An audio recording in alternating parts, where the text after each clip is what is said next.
You're listening to Squatch Talks Podcast. Real stories and real encounters told by real researchers. Sit back, relax, and enjoy the show. Welcome back to Squatch Talks Podcast. I'm Eric Spinner, and I have two special guests. We have Mark Moran and Mark Sceurman from Weird, New Jersey joining us here. We're at the second annual Cryptid and Paranormal Festival in Sayreville, New Jersey. How you guys doing today? Great. We're all squashed up. Yeah. It's a meeting of the minds. It sure is. In a crypto sort of In way. a cryptid sort of way, absolutely. But hey, I want to thank you. I got one of those cool maps before they sold out, so that's cool. Gotta go to my collection, my Bigfoot museum. You've been to my place. Yes. And you may recall Mark on our Bigfoot in the Pine Barrens episode that I did with Eric Mintel a few years ago. Dr. UFO is going on, so that's the background noise, but I have a feeling he's going to be a little quieter than some of these other guys.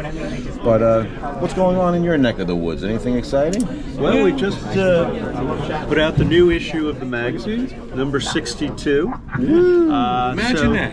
Every 6 months, we get a whole new batch of stories. So if it's number 62, it would have to be about 31 years, right? Good math. See how quick he is? You're pretty quick. I'm not that good in math, but yeah, I've been doing my thing with the health food for 32 years as well, and I'm the only health food store in America with a Bigfoot museum. I have to say, that's probably a fact.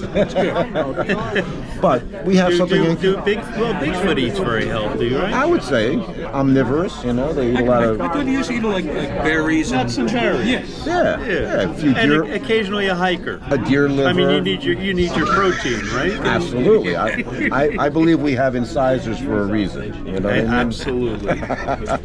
But you know, you guys get a lot of reports coming in, I'm sure, to your publication. From all over the state, and it's like, you know, people think of Bigfoot or Sasquatch, you know, usually up in the northwestern corner where they actually don't even call it Bigfoot, they call it the Big Red Eye. Yeah. But we get reports, you know, down in the Pine Barrens, most people are looking for the Jersey Devil, but you have all of this research and information and evidence of Bigfoot being in there as well. So they're sharing those woods apparently. Oh, for sure. And I personally am, and I get the people in Jersey pissed off at me every time when I say this, but I believe they wrap their minds around the Jersey Devil folklore because they're having encounters with Sasquatch. The unknown.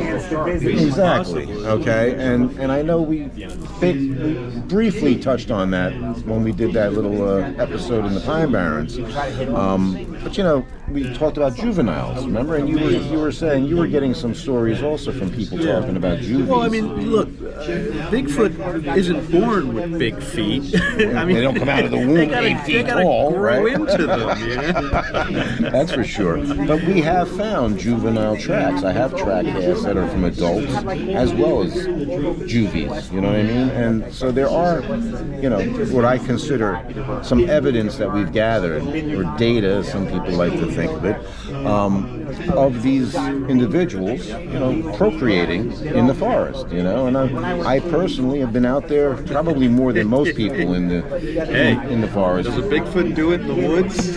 I know I do. Heather will back me up to that. Well, Heather's got no. It's actually one of our research tactics, and it has yielded results, I might say. Well, you know, people who duck hunt use duck calls, you know. That's right. No doubt. You gotta flush them out somehow. Well, hey, this interview has gone to the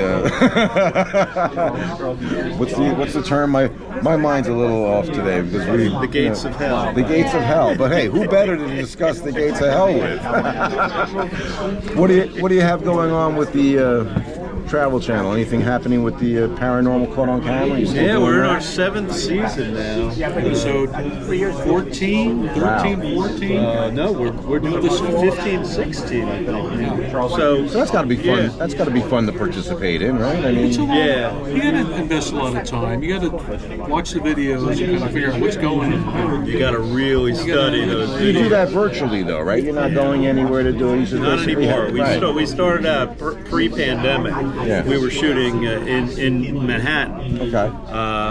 But since the pandemic, we've been shooting, remotely. So it's a lot easier. And it costs a lot less in parking. Oh, for sure. It just goes to show they can produce a show like very cheaply and get very good results. That's what I'm doing right now. I mean, Hero 11 and a couple of good guests. You got a show. You know what I mean? Well, he's got the camera at least.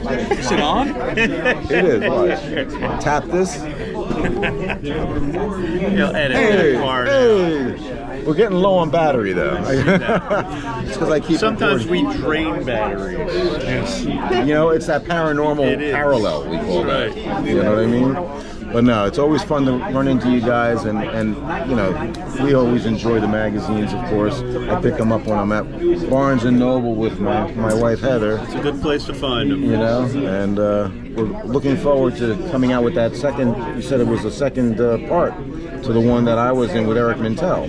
It's in the layout. In the so layout. It's in the works. In the works. You heard it here first, folks, on Squatch Talks Podcast. So I want to thank you guys for talking with Eric, us today. great to see you Mark, again. good to see you. Never change. Thank you. Thanks for squatching. Thanks for checking out this episode of Squatch Talks Podcast. Don't forget to subscribe, follow, and give us a like. And stay tuned for more exciting stories on Squatch Talks.